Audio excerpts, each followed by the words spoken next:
ফিরে এলাম বিরতির পর। আমি পিসিআরকে অনুরোধ করব আরও একবার ওভারঅল যে আমরা যে আলোচনা শুরু করেছিলাম, যে সিটগুলোর এক্সিট পোল অর্থাৎ বুথ ফেরত সমীক্ষা আমাদের কাছে এসেছিল সেগুলো দেখানোর জন্য। তার আগে বলে রাখি, সিপিআইএমের পক্ষে চন্দনবাবু ছিলেন, চন্দনবাবু এই মুহূর্তে নেই, তার জায়গায় যোগদান করেছেন দেবাশিস সরকার। দেবাশিসদা, আপনাকে স্বাগত নিউজ 18 বাংলায়। আমি পিসিআরকে বলবো একবার দেখাতে যে ওভারঅল আমরা কি দেখিয়েছি। একদম দক্ষিণ ভারত থেকে যদি আমরা আসি, আমরা ওভারঅল দেখিয়েছি 351টা সিটের রেজাল্ট মানে হচ্ছে বুথ ফেরত সমীক্ষা। বিজেপি 226, কংগ্রেস জোট 93 থেকে 103, আদার্স অর্থাৎ তৃণমূল কংগ্রেস এবং সিপিআইএম 18 থেকে 23। এবারে আমি একবার ওভারঅল আসবো। এটার বাদ দিয়ে উত্তরপ্রদেশে আমরা মাত্র 26টা আসনের ফলাফল দেখিয়েছি। তামিলনাড়ু পন্ডিচেরি থেকে আসো, প্লিজ।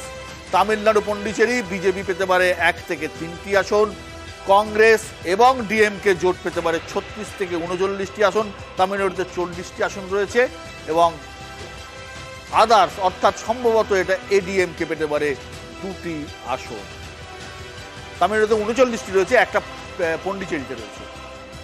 কেরালায় রয়েছে পিনারাই বিজয়নের সরকার, সিপিআইএম এর সরকার, 21টা সিট।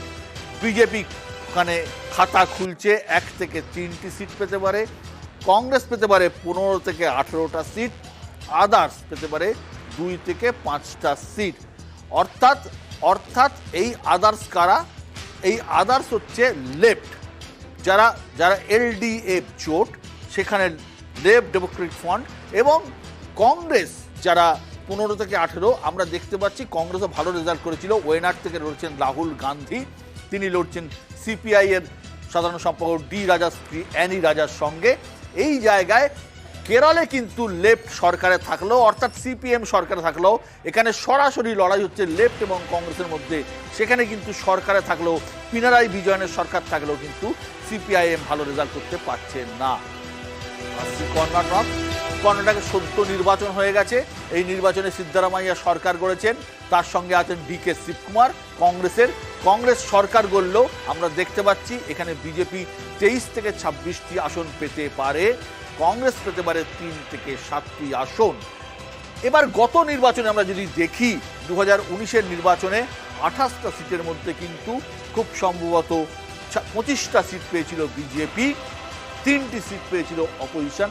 এবার 3টে রাখা হয়েছে, 7টাও পেতে পারে। অর্থাৎ আমি যদি সর্বাধিক 7টাও ধরে রাখি, এখানে বিজেপি কিন্তু 4টে সিট কমছে। যদিও আমাদের যারা বিশ্লেষক তাদের বক্তব্য এখানে বিজেপির সিট আরো অনেকটাই কমে যাবে। কারণ 2000 টাকা মহিলাদের দেয়া হয়, 2000 টাকা করে মহিলাদের কর্ণাটকে দেয়া হয়, প্লাস নিখরচায় সরকারি বাস, সরকারি পরিবহনে, গণপরিবহনে যাতায়াত করতে পারেন মহিলারা। অর্থাৎ এখানে যেমন যে মডেলটা রয়েছে লক্ষ্মীর ভাণ্ডারের মডেল, ওখানেও কিন্তু কংগ্রেস সরকার ক্ষমতায় আসার পর কিন্তু এটা চালু করেছে, তার একটা প্রভাব অবশ্যই থাকবে। সুতরাং এখানেও কিন্তু আমাদের যারা বিশ্লেষক আছেন তারা কিন্তু এই জনমত সমীক্ষা, এই মত সমীক্ষার সাথে অনেকেই একমত নন। তাদের বক্তব্য কংগ্রেস কিন্তু আরও ভালো রেজাল্ট করবে। এবার আসছি অন্ধ্রপ্রদেশের টোটাল সিট 25। বিজেপির সঙ্গে কার জোট রয়েছে? এখানে বিজেপির সঙ্গে রয়েছে টিডিপি, অর্থাৎ চন্দ্রবাবু নাইডুর তেলেগু দেশম পার্টির সাথে জোট রয়েছে, তারা পেতে পারেন 19 থেকে 22টি আসন, কংগ্রেসের আসন 0। আদার্স কারা? ওয়াইএসআর কংগ্রেস, অর্থাৎ রাজশেখর রেড্ডির ছেলে যে জগনমোহন রেড্ডি, তার কংগ্রেস। এবং এখানে সত্যি জগনমোহনের এগেনস্টে অন্ধ্রে একটা বড় ক্ষোভ রয়েছে, জনমানসে ক্ষোভ রয়েছে, এমনকি পরিবারের মধ্যেও ক্ষোভ রয়েছে। সেই কারণে জগনমোহনের বোন শর্মিলা, তিনি কিন্তু কংগ্রেসে যোগদান করেছিলেন। এবং আপনাদের মাথায় রাখতে হবে, এখানে কিন্তু একটা বিধানসভা নির্বাচনও একসঙ্গে চলছে। যদি কোনোভাবে এর রিফ্লেকশন বিধানসভাতে গিয়ে পড়ে, তাহলে কিন্তু ওখানে জগনমোহন রেড্ডির কিন্তু সরকার পতন ঘটতে চলেছে। ওখানে কিন্তু চন্দ্রবাবু নাইডু এবং বিজেপির সরকার আবার ক্ষমতায় আসতে চলেছে, যদি এর ইয়েটা পড়ে। যদিও এটা লোকসভা ভিত্তিক হয়েছে বলে আমার মনে হয়, এবং বিধানসভাতেও আসবে। তেলেঙ্গানাও পালাবদল হয়েছে। কিছুদিন আগেই তেলেঙ্গানায় কংগ্রেস সরকার ক্ষমতায় এসেছে। তেলেঙ্গানাতে কংগ্রেস সরকার ক্ষমতায় আসলো, বিজেপি পেতে পারে 7 থেকে 10টি আসন, কংগ্রেস 5 থেকে 8টি আসন, এবং আদার্স হচ্ছে কারা আছে আদার্সে, অর্থাৎ বিআরএস রয়েছে আদার্সে, বিআরএস রয়েছে আদার্সে, মিম রয়েছে এই আদার্সের মধ্যে। আসাউদ্দিন ওয়াইসি হায়দ্রাবাদে যার 3টি আসন ছিল, আগেরবারও ছিল, এবারও হয়তো 3টি আসন পেতে পারেন। কিন্তু খুব ইন্টারেস্টিং যে আসল বিষয়টা আমি বলতে চাইছি, আমি বিশ্লেষকদের কাছে আসবো, সেই বিষয়টা হচ্ছে কিছুদিন আগে পর্যন্ত ওখানে সরকার ছিল বিআরএসের এবং কেসিআরের সরকার। কেসিআর কিন্তু গদি হাতছাড়া হয়েছে। কিন্তু এই সমীক্ষা যদি ঠিক হয় তাহলে কেসিআর কিন্তু সংসদে কিন্তু কেসিআরের কোনো প্রতিনিধিত্ব থাকবে না। যদিও কেসিআর একসময় প্রধানমন্ত্রীত্বের লড়াইয়ের জন্য তার দলের কিন্তু নাম চেঞ্জ করে বিআরএস করে দিয়েছিলেন, তার কারণ ভারতের নামটা জড়িয়ে দিয়েছিলেন, ন্যাশনাল হতে চেয়েছিলেন।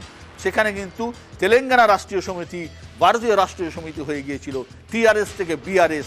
তার কারণ তেলেঙ্গানা যেহেতু স্টেট হয়ে গিয়েছিল, তেলেঙ্গানার ডিমান্ড আর থাকছিল না, সেই জন্য তিনি বিআরএস নাম নিয়েছিলেন। কিন্তু দেখা যাচ্ছে ভরাডুবি হচ্ছে কেসিআরে।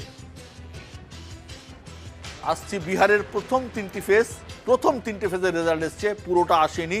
14টা আসন, বিহারের টোটাল আসন 40টা, এই 40টার মধ্যে 14টা আসনের বুথ ফেরত সমীক্ষায় এসেছে।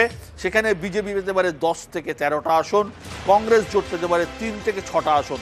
আমরা দেখতে পাচ্ছি ভারতবর্ষের গোটা ভারতবর্ষের মধ্যে যে কয়েকটা স্টেট নজরে আছে যেখানে বিজেপির খারাপ ফল হতে পারে বলে মনে করা হচ্ছে, তার মধ্যে বিহার অন্যতম। সেই বিহারে কিন্তু কংগ্রেস আসন বাড়ছে, এ নিয়ে কোনো সন্দেহ নেই। কিন্তু অনেকে মনে করছেন কংগ্রেসের আসন আরও বাড়বে।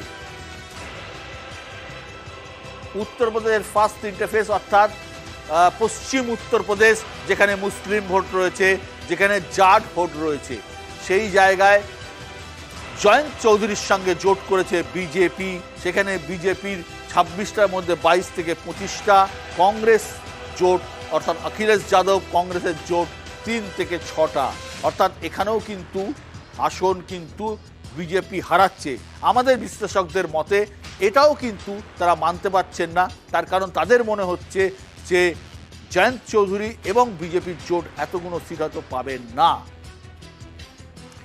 আর একটা ইন্টারেস্টিং বিষয় হচ্ছে এই জায়গায় বহুজন সমাজ পার্টি অর্থাৎ যিনি আদার্সে রয়েছেন তার কোনো আসন কিন্তু নেই। কিন্তু এই বলয়ে বিএসপির সম্ভবত 31 বা 2টি সিট ছিল।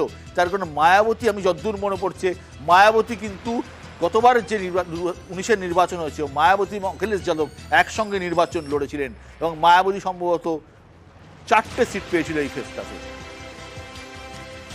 পশ্চিমবঙ্গের প্রথম 3টে ফেজ অর্থাৎ প্রথম 10টা আসন কোচবিহার থেকে শুরু হচ্ছে। কোচবিহার, জলপাইগুড়ি, আলিপুরদুয়ার, দার্জিলিং, রায়গঞ্জ, বালুরঘাট, উত্তর মালদা, দক্ষিণ মালদা, মুর্শিদাবাদ এবং জঙ্গিপুর। এই 10টা আসনের মধ্যে তৃণমূল কংগ্রেস পেতে পারে 3 থেকে 6টি আসন, বিজেপি পেতে পারে 6 থেকে 9টি আসন। আদার্সের আসন নেই, যদিও এখানে একটি টেকনিক্যাল মিস্টেক আছে, একটি সিটের কিন্তু হিসেব পাওয়া যাচ্ছে না। সেইটা আমরা পরবর্তীকালে যখন পুরোটা আসবে সেটা কারেক্ট করে নেব। কিন্তু এখানে টিএমসির 2টি সিট ছিল, টিএমসির ছিল মুর্শিদাবাদ এবং জঙ্গিপুর। কংগ্রেসের সিট ছিল শুধুমাত্র মালদা দক্ষিণ, যেটা ডালুবাবু জিতেছিলেন, আর বিজেপির সিট বাদবাকি সবকটাতে ছিল। যদি এই সমীক্ষার কিছুটাও ঠিক হয় তাহলে বিজেপির আসন কিন্তু কমতে পারে, আবার ভালো হলে কিন্তু আসন যা ছিল তাই ধরে রাখতে পারে। গুজরাটে আসবো। গুজরাটে গতবার যা ছিল 2019-এ, এবারও তাই রেজাল্ট আসছে বলে মনে করা হচ্ছে। 26টি সিট দিচ্ছে বুথ ফেরত সমীক্ষা। লোকসভায় 26টি সিট। গোয়া আসবো।